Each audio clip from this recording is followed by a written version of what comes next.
হাওড়ার সলব ২ নম্বর গ্রাম পঞ্চায়েতের বাগপাড়ায় ঘটে গেল এক মর্মান্তিক ঘটনা। ৩ মাসের এক শিশুকে স্থানীয় একটি পুকুরের জলে ছুঁড়ে ফেলল তার নিজের ঠাকুমা। স্থানীয় সূত্রে খবর, শিশুটি তার ঠাকুমা সারথী ব্যানার্জির কাছে শুয়েছিল।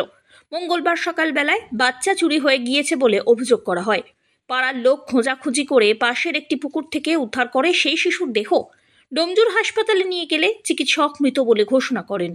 পুলিশ শিশুটির ঠাকুমা সারথী দেবীকে গ্রেপ্তার করে।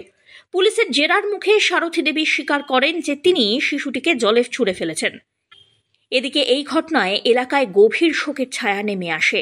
পুলিশ সূত্রে জানা গিয়েছে, অভিজিৎ ব্যানার্জির পুত্র সন্তান ৩ মাসের অর্ণব ব্যানার্জিকে পুকুর থেকে উদ্ধার করা হয়। তবে অভিযুক্তর বিরুদ্ধে আইনত যথার্থ ব্যবস্থা নেওয়া হবে বলে দাবি উঠেছে।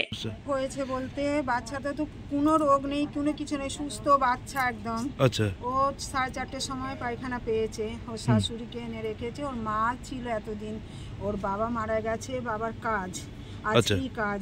কার বাবা মারা গেছে? বাচ্চার মায়ের বাবা। আচ্ছা, বছরে মারা গেছে।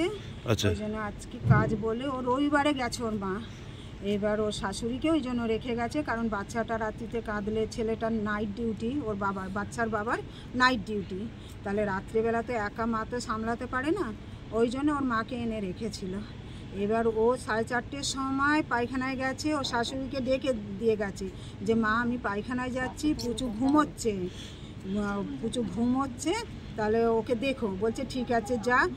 বলে ও পায়খানা থেকে এসে আমি ঘরে ঘুমোচ্ছিলাম, আমাকে ডাকছে বৌদি গো তাড়াতাড়ি ওঠো গো, আমার পুচু নেই ঘরে। আমি তাড়াতাড়ি তালা খুলে বেরিয়ে দেখছি ঘরে পুচু নেই, সব খাটের তলারে সব দেখেছি, কোথাও পুচুকে দেখতে পাইনি। ছুটেছি আমার পাশে সবাইকে ডাকতে, ডেকে এদিক ওদিক গলি গালা সব খুঁজেছি, কোথাও খুঁজে পাইনি।